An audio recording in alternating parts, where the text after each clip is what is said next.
Okay तो इस video में हम लोग करेंगे सजाइटल एनालिसिस। सजाइटल एनालिसिस हमारे पास क्या बताती है कि हमारे पास जो मैक्सिला और मैंडिबल हैं उनका रिलेशन विद क्रेनियल बेस कैसा है, वो प्रोग्नेथिक है, रेट्रोग्नेथिक है, आगे हैं, क्लास 1 है, क्लास 2 है, वो डिटेक्ट करने के लिए यूज़ करते हैं। ठीक है, सजाइटल पेन में मोस्टली हमारे पास 4 चीज़ें होती हैं जो हमने करनी होती हैं। एक होता है SNA, SNB, ANB और विट्स अपैरल। ठीक है, हमने ANB को स्टीनर एनालिसिस भी कह सकते हैं हम लोग, स्टीनर एनालिसिस। ठीक है, हम लोग स्टार्ट करते हैं विद SNA। SNA क्या होता है? S, N और A के दरमियान एक चीज़, एक लाइन ड्रॉ होती है, इनका एंगल होता है हमारे पास। ठीक है, हम लोग ड्रॉ करते हैं। सबसे पहले हमने क्या किया, सेला और नेजॉन वाली लाइन, इस प्लेन को देखा, SN प्लेन को देखा और A पॉइंट तक एक लाइन ड्रॉ करनी है विद स्केल। ठीक है, ये हमने स्केल लिया, ये हमने लिया SN का एक पॉइंट और ये यहाँ से लेके A पॉइंट तक एक लाइन ड्रॉ कर लेनी है। ठीक है, लाइन ड्रॉ करने के बाद हमने क्या करना है कि लेनी है D हमारी। D लेकर इसको प्लेस करना है इस पॉइंट पे और बेस इस लाइन को बनानी है, जो SN वाली लाइन है इसको बेस बनानी है और यहाँ से हमने ले लेनी है रीडिंग। 0 से स्टार्ट करेंगे हम लोग रीडिंग और जैसे हम लोग D पढ़ते हैं वैसे करेंगे। ठीक है, हमने यहाँ पे गौर करना है कि नीचे वाली रीडिंग क्या आ रही है। ठीक है, यहाँ पे अराउंड ये आ रही है 70 के अराउंड। ठीक है, अंदाज़न ये 70 के अराउंड आ रही है। ठीक है, क्योंकि इसमें सही से दिख नहीं रहा है, यहाँ पे ये 70 के अराउंड आ रही है। सही है, तो हमने क्या किया, इसका एंगल मार्क कर लिया कि ये जो SNA एंगल आ रहा है ये हमारे पास आ रहा है 70 डिग्रीज़। ठीक है, सिमिलरली जो SNB होता है वो क्या होता है, हमारे पास SN प्लेन से एक स्ट्रेट लाइन ड्रॉ करेंगे टुवर्ड्स B पॉइंट। ठीक है, ये हमने लिया SN B पॉइंट तक एक लाइन ड्रॉ कर ली। फिर हमने स्केल लिया, D ली और जो है हमने क्या किया, इसको एक बेस बनाया और हमने इसकी रीडिंग ले ली। इसकी रीडिंग अराउंड आ रही है 78 के अराउंड आ रही है। ठीक है, इसको देखेंगे एक्सटेंडेड लाइन को, 78 के अराउंड यहाँ पे रीडिंग आ रही है। इसके नीचे वाला हम लोग पढ़ रहे हैं। ठीक है, 78 के अराउंड आ रही है, तो SNB हमारे पास हो गया 78। अब ANB कुछ भी नहीं होता, ये हमारे पास होता है SNA माइनस SNB। तो SNA हमारे पास आ जाएगा 70 और SNB आ जाएगा 78। ठीक है, हमने जब माइनस किया तो हमारे पास आ जाएगा -8। तो हमारे पास जो ANB आया वो हमारे पास -8 की वैल्यू आई। अब लास्ट से हमारे पास आ गया विड्थ अपैरल। विड्थ अपैरल क्या होती है, बहुत आसान सी चीज़ है। अपने विड्थ निकालने के लिए सबसे पहले ले लेना है सेट स्क्वायर। इन चीज़ों को बोलते हैं सेट स्क्वायर। जो आपने कभी यूज़ नहीं की वो अब आप डेंटल स्कूल में आके यूज़ करेंगे, इसको बोलेंगे सेट स्क्वायर। ठीक है, इसको क्या करना है, हमने ये करना है कि इन दोनों को ऐसे मिला के रख लेना है। ठीक है, ऐसे मिला के रख लेना, इस तरीके की कुछ शेप आ जानी चाहिए इसकी। अब हमने क्या करना है कि इस सेट स्क्वायर को सेट करके, देखो मैं ऐसे रियलाइज़ करती हूँ कि ये सही है कि यहाँ पे सेंटीमीटर और सेंटीमीटर एक ही लाइन में आ जानी चाहिए, इस तरीके से। ठीक है, हमने क्या करना है कि इनको रखना है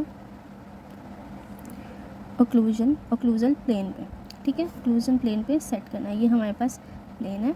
ठीक है, और अब इसको एक स्क्वायर को लेके A पॉइंट तक ड्रैग करना है। ये हमारे पास A पॉइंट है, हमने क्या किया, ओक्लूजन प्लेन पे रखा और ये एक पॉइंट को ड्रैग करके ले गए ऊपर। ठीक है, अब जो ये डिस्टेंस है हमने यहाँ पे क्या करनी है, एक लाइन ड्रॉ कर लेनी है। ये हमने ओक्लूजन प्लेन से एक परपेंडिकुलर ड्रॉ कर लिया। सही है, अब इसको वापस ले आते हैं। सेम चीज़ करनी है हमने B पॉइंट के साथ। B पॉइंट ये रहा हमारे पास, तो हमने B पॉइंट के पास जाना है, एक सेट स्क्वायर को पीछे लेके आना है और यहाँ पे एक लाइन ड्रॉ कर लेनी है। ये हमने B पॉइंट का परपेंडिकुलर ले लिया। इसके बाद हमने क्या करना है, हमने करना है इसकी डिस्टेंस फाइंड।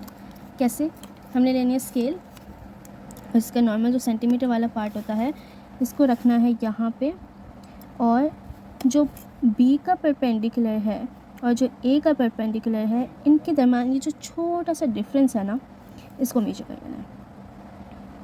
ठीक है, तो ये 1 2 3 4 अराउंड 4 लाइंस का डिफरेंस है। तो ये हमारे पास 0.4 सेंटीमीटर्स है। जब हम इसको मिलीमीटर्स में कन्वर्ट करेंगे तो 4 मिलीमीटर्स आ जाएगा। तो हमारे पास ये क्या हो गया, 4 मिलीमीटर्स हमारे पास विड्थ अपैरल हो गया। अब इसमें कैच ये है कि अगर मैक्सिला की लाइन जो पॉइंट ए की लाइन वो मैंडिबल से आगे है तो वैल्यू पॉजिटिव ही रहेगी, तो वैल्यू पॉजिटिव रहेगी। लेकिन कभी कभार क्या होगा कि आपकी जो मैंडिबल की लाइन है वो आगे की तरफ आ रही होगी और मैक्सिला आपका पीछे रह जाएगा। इसमें तो पीछे है तो सही है, पॉजिटिव वैल्यू आएगी। लेकिन कभी कभार ये बी ऐसे आगे की तरफ जा रहा होता है, तब अगर ऐसा कुछ हो तो हमने वैल्यू को नेगेटिव कर लेना है, बिट्स की वैल्यू को नेगेटिव कर लेंगे। लेकिन अभी नॉर्मल है तो हम इसको रहने देंगे। ठीक है, ये तो हमने ट्रेसिंग कर ली, हमने प्लेन्स बना लिए, एंगल्स बना लिए। अब इसका मतलब क्या हुआ, जो हमारे पास SNA और SNB ये सब है, इनकी ना कुछ नॉर्मल वैल्यूज़ होती हैं। ठीक है, अगर नॉर्मल वैल्यू से ऊपर जाएगा तो वो प्रोग्नेथिक हो जाएगा, अगर उससे नीचे जाएगा तो वो रेट्रोग्नेथिक हो जाएगा। सही है। SNA की जो नॉर्मल वैल्यू होती है 82 ± 2 होती है। सही है। अब हमने देखना है कि जो SNA की वैल्यू हमारे पास आई है वो 82 से बड़ी है, 82 से छोटी है। तो यहाँ पे हमें पता चल रहा है कि ये हमारे पास 82 से छोटी है, तो हमारा जो मैक्सिला है वो रेट्रोग्नेथिक है।